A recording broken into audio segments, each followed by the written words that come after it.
آج 16 اگست ہے 2021۔ رات خواب میں دیکھا کہ نیم شب کے بعد میں نے جب طالبان کو افغانستان کے صدارتی محل کابل میں تلاوت کرتے دیکھا تو طبیعت اتنی پریشان ہو گئی کہ ذل الہی کو واٹس اپ کر دیا کہ اگر جاگ رہے ہوں تو عنایت کیجیے۔ خیر ان کی بھی کمال مہربانی ہے کہ فوراً فون آ گیا۔ کہنے لگے دادا کیوں پریشان ہو رہے ہیں؟ میں نے کہا ذل الہی لاکھوں جانوں کا سوال ہے، پاکستان کی پشت ہے، طبیعت گھبرانا لازمی ہے۔ افغانستان میں آنا بہت آسان اور جانا بہت مشکل ہے۔ ذل الہی الیگزینڈر دی گریٹ بیوقوف نہیں تھا جو آیا تو افغانستان کے راستے، لیکن واپسی میں دریائے سندھ و مکران کے ساحل کا سفر اختیار کیا۔ افغانستان بنیادی طور پہ ایک گزرگاہ ہے۔ احمد شاہ ابدالی نے اور بعد میں درانیوں نے اسے ملک تو بنا دیا، لیکن پھر بھی یہ بنیادی طور پہ ایک گزرگاہ ہے۔ چاہے الیگزینڈر دی گریٹ ہو، چنگیز خان ہو یا رشین ہو، سب آتے ہیں چلے جاتے ہیں، اپنی باقیات چھوڑ جاتے ہیں اور بعد میں یہ باقیات ایک دوسرے سے لڑتی رہتی ہیں۔ دکھ مجھے اس بات کا ہے کہ اشرف غنی نہ ہی اشرف ثابت ہوا نہ ہی غنی ثابت ہوا۔ 3 لاکھ کی امریکہ کی تیار کی ہوئی فوج ریت کی دیوار ثابت ہوئی۔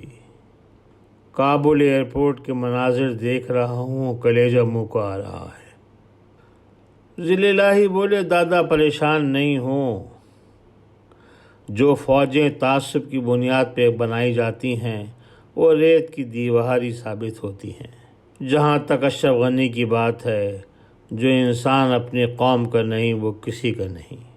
جہاں تک امریکہ کے جانے کی بات ہے تو یہ نہیں سوچیں کہ امریکہ یہاں سے چلا گیا، اپنی فوجیں ضرور لے گیا ہے، لیکن اس کو آج کے دور میں ایک انارکی سے بھرپور اور حالت جنگ میں افغانستان زیادہ فائدہ مند ہے، اس لیے کہ اس کو سی پیک کے لیے اور اس سے بڑھ کر چائنا کے بیلٹ اینڈ روڈ انیشیٹو کے لیے ایک تھریٹ پیدا کرنا بہت ضروری ہے۔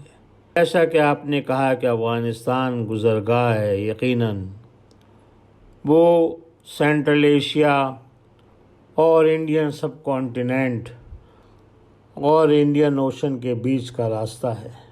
اسی لیے چین، روس اور امریکہ اور ہندوستان کے لیے وہ اتنا اہم ہے۔ ابھی تک تو طالبان بہت عقل مندی سے چل رہے ہیں، لیکن آنے والے وقت میں وہ ازبیک، تاجک اور ہزارہ لوگوں کے ساتھ کیسا برتاؤ اور ربط رکھتے ہیں یہ تو دادا سے وقت ہی بتا سکتا ہے۔ بنیادی طور پہ ہم کو اور طالبان کو اپنی پرانی غلطیوں سے سیکھنا چاہیے اور ان کو دہرانا نہیں چاہیے۔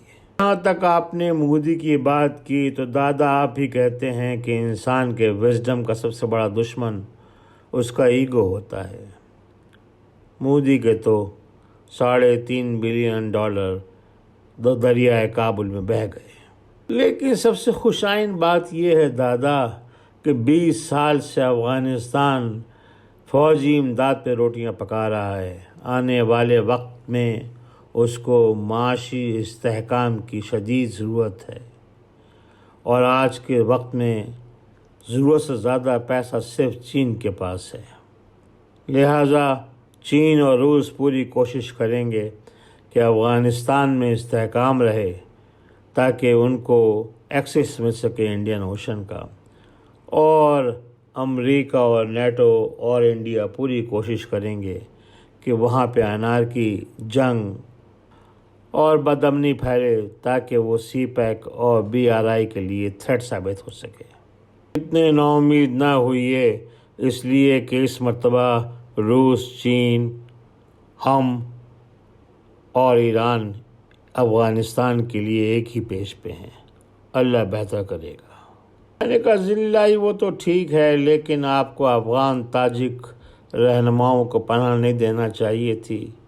طالبان ناراض ہو جائیں گے آپ سے، کہنے لگے نہیں دادا، بیچ کا راستہ نکالیں گے، وہ غلطیاں نہیں کریں گے جو پہلے کی تھی۔ اس مرتبہ ہم کو سینٹرل ایشیا اور افغانستان، روس اور چین اور ایران سب کو ساتھ لے کے چلنا ہے۔ ان کی بات سن کے مجھے ایسی خوشی ہوئی کہ مارے خوشی کی آنکھ کھل گئی۔ بہت شکریہ نعمان۔